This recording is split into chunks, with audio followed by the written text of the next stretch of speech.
నీ భవిష్యత్తును గురించి నీకు భయం ఉందా? మీ చేయత్తక్కర్లేదు, మీ మనసులో చెప్పుకోండి జవాబు. ఉందా? Were you scared about your future any time? ఎప్పుడైనా భయం వచ్చిందా? I know what it means. నాకు వచ్చిందండి కొన్నిసార్లు నా జీవితంలో, భవిష్యత్తు ఏమవుతుందో. కానీ ఈరోజు నేను చెప్పగలను, దేవుని మీద ఆధారపడుతూ ఉండగా నాకు ఇంత కూడా భయం లేదండి. Hallelujah. Because I know my life is in God's hands. నా జీవితం నా దేవుని చేతిలో. భయపడను. దేవుడు అంటున్నాడు, దేశమా అంటే ఇజ్రాయెల్ దేశంతోనో లేకపోతే ఐగుప్తు దేశంతోనో అమెరికా దేశంతోనో కాదు చెప్తుంది. దేశమా దగ్గర మన పేరు రాసుకోవాలి. అర్థమవుతుందండి? దేశమా దగ్గర మీ పేరు రాసుకొని చదవండి ఆ మాట. యోవేలు గ్రంథం 2వ అధ్యాయము 21వ వచనం చదవాలి. దేశమా, భయపడక సంతోషించి గంతులు వేయుము, యెహోవా గొప్ప కార్యములు. గంతులు వేసే అనుభవం, సంతోషంతో గంతులు వేసే సమయం ఎప్పుడు వస్తుందంటే, కన్నీరు కారుస్తూ రోదనం చేస్తూ దేవుని వద్దకు హృదయపూర్వకంగా తిరిగి వచ్చినప్పుడు. ఇది లేకుండా అది రాదండి. చాలా మందికి ఇది వద్దుగా నాదే కావాలి. అవునా?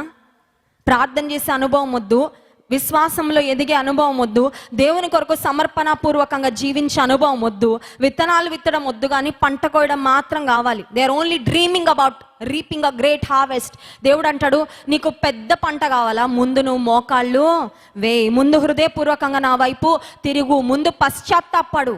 నేను ఏం చేయలేదు తప్ప అన్నట్టు తిరగద్దు. నువ్వు నీ హృదయాన్ని చింపుకొని నా దగ్గరికి రా. దేవుడు ఎవరిని చూసి మెచ్చుతాడంటే, దేవుడు ఎవరిని చూసి ఆనందిస్తాడంటే, దేవుడు ఎవరికి తన కరుణా కటాక్షములను బహు శ్రేష్టమైన విధానంలో ఎవరి మీద కుమ్మరిస్తాడంటే, హృదయపూర్వకంగా ఆయన వైపుకు తిరిగి పశ్చాత్తాపపడే వారికండి. ఈ రోజుల్లో మనుషులకి కవరప్ ఎక్కువైపోయింది కదండి. కవరప్ అంటే చేసేయడము, అదంతా సర్దేయడం కదా, చేసినా చేయనట్టు. ఒకసారి అంటే ఒక పిల్లోడు వాళ్ళ మమ్మీ చెప్పిందంట, బజార్కి వెళ్ళొస్తాను నాన్న, నువ్వు ఇంట్లో ఉండి చక్కగా హోంవర్క్ చేసుకో, నాన్న లేడు కాబట్టి తాళం వేసేసి వెళ్తాను బయట, నువ్వు చక్కగా హోంవర్క్ చేసుకొని మంచిగా ఉండు, ఆ షెల్ఫ్లో పైన నేను లడ్డూలు పెట్టాను ఒక డబ్బాలో, అవి మాత్రం ముట్టుకోవద్దని చెప్పిందంట. వీడు అనుకున్నాడు, అమ్మ అడ్రస్ కూడా చెప్పేసింది, నాకు అవి తీసుకోవడం చాలా ఈజీ అనుకున్నాడు. సరే, అమ్మ వెళ్ళిపోగానే హడావిడిగా ఒక చైర్ లాక్కున్నాడు. వాడికి అందదు ఆ షెల్ఫ్, ఎందుకంటే చాలా ఎత్తుగా ఉంది, వీడు ఇంతే ఉంటాడు. సరే, చైర్ లాక్కున్నాడు, షెల్ఫ్ దగ్గరికి వెళ్ళాడు, ఆ లడ్డు తినేశాడు. ఆ లడ్డు తినక ముందు ఆ ప్రక్కన యేసుక్రీస్తు ప్రభు ఫోటో ఒకటి ఉండేదంట వాళ్ళ ఇంట్లో, దానికి ఒక క్లాత్ వేసేసాడంట. క్లాత్ వేసాడు, కుర్చీ వేసేసాడు, ఎక్కేశాడు. లడ్డు తినేసి మూతి నీట్గా తుడిచేసుకున్నాడు. ఎందుకంటే మరి కంగారుగా తిన్నప్పుడు మూతి చుట్టూ అంటుకుంటుంది కదా, అదంతా కడిగేసుకొని చేతులు బాగా కడిగేసుకొని ఫ్రెష్గా ఎదురు చూస్తున్నాడు అమ్మ రాగానే, నాకేమీ తెలియదని చెప్దామని. సరే, అమ్మ వచ్చింది పని అయిపోయాక, నాన్న లడ్డు తిన్నావా? అస్సలు తినలేదు మమ్మీ, నాకు సంబంధమే లేదు.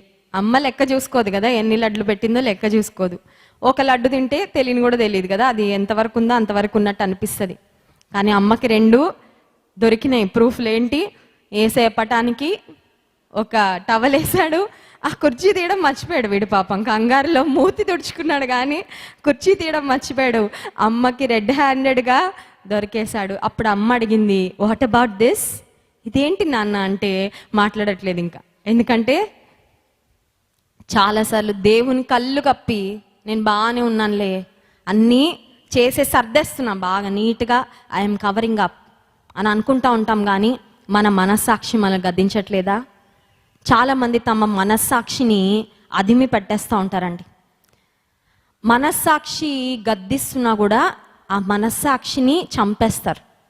దొంగలు, హత్యలు చేసేవాళ్ళు, భయంకరమైన కూనీలు చేసేవాళ్ళు కూడా వాళ్ళ మనస్సాక్షిని వాళ్ళు సైలెన్స్ చేసేస్తారు. అందుకే వాళ్ళకి ఏం అనిపించదు. Maybe first time, second time చేసేటప్పుడు మనస్సాక్షి గద్దిస్తుందేమో, రాను మనస్సాక్షిని వాళ్ళు చంపేస్తారు. ఒక మనస్సాక్షి ఒక స్పందన లేకుండా అయిపోద్ది. ఒక మృగంలాగా, చూడ్డానికి మనుషుల్లాగే ఉంటారు కానీ ఒక మృగంలాగా చేసుకుంటా వెళ్ళిపోతూ ఉంటారు.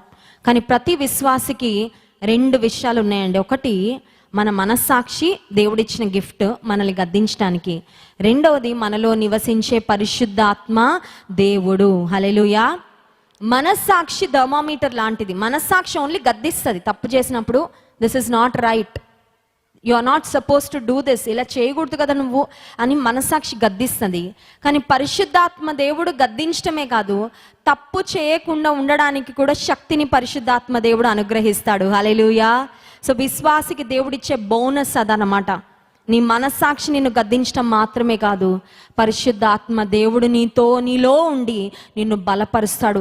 ఏది చేయకూడదో దాన్ని చేయకుండా ఉండడానికి, సరి అయినది దైవ చిత్తానుసారమైనది చేయటానికి పరిశుద్ధాత్మ దేవుడు మనకు సహాయము అనుగ్రహిస్తాడు. ఉదయకాల సమయంలో నీకున్న పరిస్థితులు ఏమైనప్పటికీ దేవుడు తన వాక్యము ద్వారా సెలవిచ్చినట్లుగా మన హృదయాన్ని చింపుకొని పశ్చాత్తాపముతో ఆయన వద్దకు వస్తే ఆయన కరుణా వాత్సల్యతలు కలిగిన దేవుడంట. దేశమా భయపడక సంతోషించి గంతులు వేయము, దేవుడు అంటున్నాడు. మీరు మనఃపూర్వకంగా తిరిగి నా యుద్ధకు వస్తే నేను నిశ్చయముగా గొప్ప కార్యాలు చేస్తాను.